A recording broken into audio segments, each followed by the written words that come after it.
Praise the Lord. जय मसीह की। खुदाबंद के नाम की महिमा हो। और कलाम में जाने से पहले सभी भाई बहनों को जय मसीह की।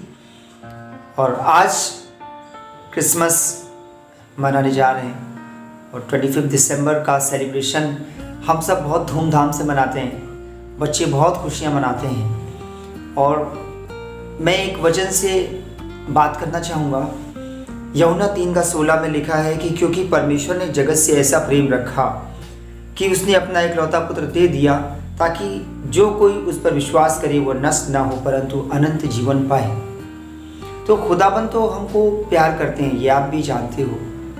और इतना अधिक प्यार करते हैं कि उन्होंने अपना इकलौता पुत्र दे दिया हमें। इसलिए नहीं कि वो हम पे दोष लगाए, बल्कि इसके ज़रिए हम उद्धार पाएँ। इस क्रिसमस में मैं सोच रहा था कि मैं क्या करूँगा। भाई जैसे खुशियाँ मनाते हैं, बहुत खुशी होती है कि आज हमारे प्रभु का दिन है, मेरे प्रभु का जन्म हुआ है, जन्म का उत्सव है। और इस दिन में हम लोग बहुत खुशियाँ मनाते हैं, बहुत खुशी होती है। लेकिन सच में मैं ये सोच रहा था कि प्रभु के जन्म उत्सव में क्यों ना हम एक डिसीजन लें। बहुत सारी कमी घटी मैंने अपने अंदर एग्जामिन की है, अपने अंदर जांची है कि मेरे अंदर ये भी कमी है, मेरे अंदर ऐसा नहीं होना चाहिए। जैसे कि मैं एक एग्जाम्पल बताऊं कि यीशु मसीह ने कहा है कि कौन हमारे माता और कौन हमारा भाई है। तो वही जो हमारे पिता की आज्ञाओं को मानता है या उसकी आज्ञाओं को मानता है, वही हमारा बेटी बेटा या भाई बहन है। तो हम यीशु मसीह की सारी आज्ञाओं को क्या मानते हैं, अपने आप से पूछ के देखिए। क्या हम बाइबल को जिस तरह से पढ़ते हैं, क्या उसी तरीके से पूरी तरह से मानते हैं या उस पर चलते हैं, या कुछ थोड़ा बहुत फेर बदल कर देते हैं। मुझे तो लगता है कि हाँ सही, थोड़ा बहुत तो मुझे लगता है कि मैं भी नहीं चलता हूँ। कहीं ना मैं अपने तरीके से या अपने परिवार को देखते हुए या अपने पत्नी को, बच्चों को लेते हुए, ऐसा कहीं ना कहीं कुछ ना कुछ चेंज होता है। जबकि मैं बताऊँ, हर परिवार में कोई ना कोई कमी घटी होती है।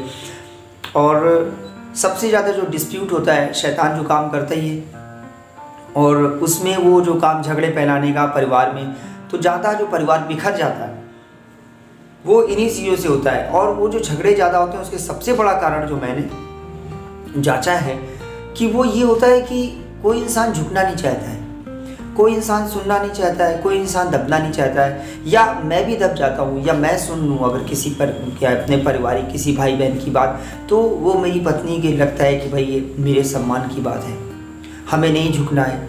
लेकिन अगर हम बाइबल को पढ़ते हैं, अगर हम बाइबल रीड करते हैं, देखिए पौलुस ने भी कहा है ना, तुम सहते क्यों नहीं।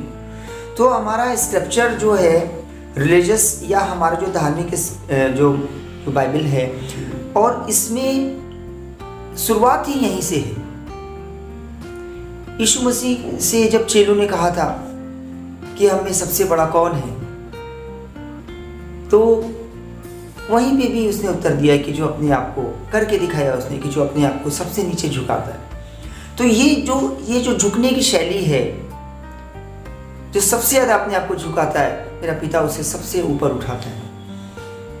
यीशु मसीह ने भी देखी कितना उसके साथ, वो जो उसके साथ हुआ क्या हमारे आपके साथ होगा, क्या हम बर्दाश्त कर पाएंगे। हम तो छोटी छोटी बातों को नहीं बर्दाश्त करते हैं परिवार में, उसके साथ कितना उसने सहा। तो हम ये सिर्फ इतना सोच लेते हैं, इतना कहते हैं भाई मैं यीशु मसीह नहीं हूँ, मैं यीशु मसीह नहीं हूँ, मैं हमसे इतना नहीं हो सकता है। खुदा भी जानता है कि भाई हम से हमारी एक लिमिट है, इससे ज़्यादा हम सहन नहीं कर सकते। लेकिन सच में अगर बाइबल पढ़ें तो बाइबल में लिखा है कि मैं तुम्हें सहने से ज़्यादा या बाहर परीक्षा में नहीं डालूंगा। ऐसी कोई परीक्षा नहीं लेगा जो सहन से बाहर हो।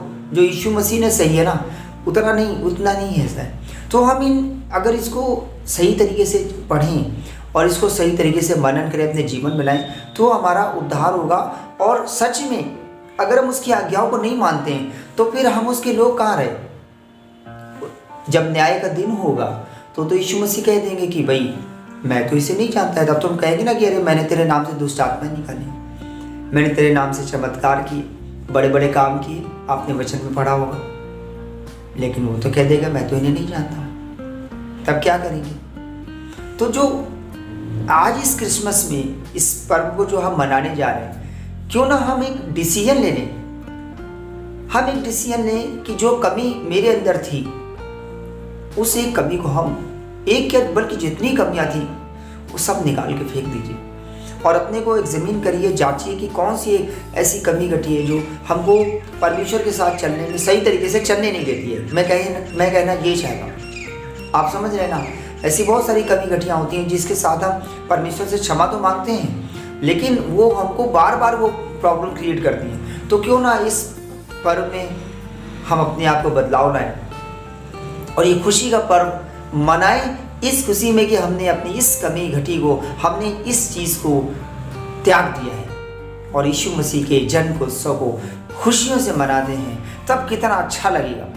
अब सब लोग नाच रहे हैं, झूम रहे हैं, गा रहे हैं, अब हमारा उद्धारकर्ता पैदा हुआ है, उसकी खुशी में नाचते हैं, झूमते हैं, लेकिन मन जो है कुफार से भरे हुए हैं, घृणा से भरे हुए हैं, अंदर पारिवारिक क्लेश है बहुत ज़्यादा, एक दूसरे को क्षमा ही नहीं कर रहे।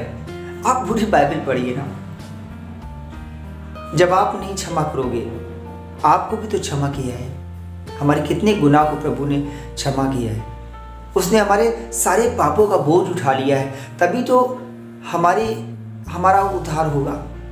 हमारे सारे पापों का बोझ, गुनाहों का बोझ उठा लिया है, तभी तो हम उसका बेटा और बेटी बन पाए ना। तो इतना बड़ा जब उसने काम किया है और कितना प्रेम करता है वो हमसे कि अपना इकलौता पुत्र उसने हमको दिया है,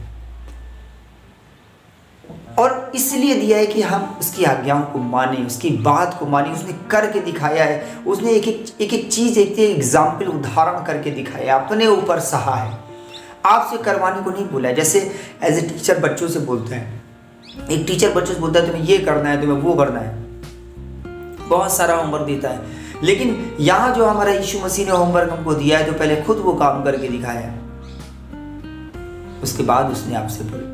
बल्कि उसने ये भी बोला है, वचन में कहा है कि सहने से ज़्यादा परीक्षा नहीं। तो परीक्षा में ऐसा काम ही क्यों हम करें कि हम परीक्षा में आए। तो इस यीशु मसीह के इस जन्म उत्सव को हर्षोल्लास से मनाते हैं और बहुत खुशियों से मनाते हैं, और ये सोच के मनाते हैं कि जो मेरे अंदर कमी घटी है, जिन लोगों को हमने क्षमा नहीं किया था, जिनकी प्रति हमारे अंदर घृणा भरी हुई थी, उन सब को निकाल के क्षमा कर दीजिए, उस घृणा को निकाल के बाहर फेंक दीजिए और यीशु मसीह का जन्म का उत्सव मनाते हैं। जय मसीह।